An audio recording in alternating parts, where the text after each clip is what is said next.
তোকে ভাগ্য ভালো, তোকে ভাগ্য ভালো হাসিনা নাই। হ্যাঁ তোকে ভাগ্য ভালো হাসিনা নাই, বাসার দিকে যা।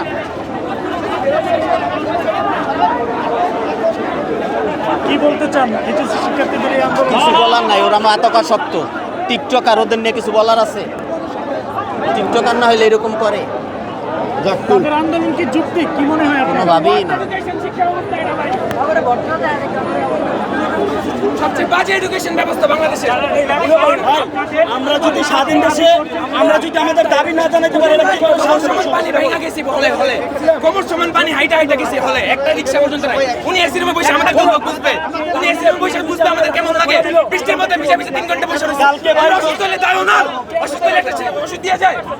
কালকে আমরা ওষুধ চাইছিলাম, আমি কালকে পরীক্ষার্থী ছিলাম। আমি গতকালকে স্যারকে বলছি, স্যার আমাকে একটা ওষুধ এনে দেন। কালকে এই মাথা সমান পানির ভিতর আমরা কলেজে গেছি, পরীক্ষা দিছি, তারা কোনো ঔষধের ব্যবস্থা করে নাই। কিসের জন্য?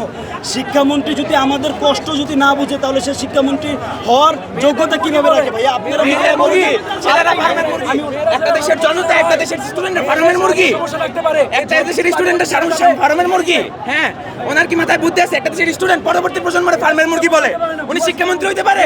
উনি জোকার, উনি শিক্ষামন্ত্রী হওয়ার যোগ্যতা রাখে না। কিন্তু দেখেছিলেন এই জুলাই আন্দোলনে, কি জুলাই টাইমে আন্দোলন হয়েছে, উনি শিক্ষামন্ত্রী ভাই। আপনাদের কাছে প্রশ্ন রাখলাম,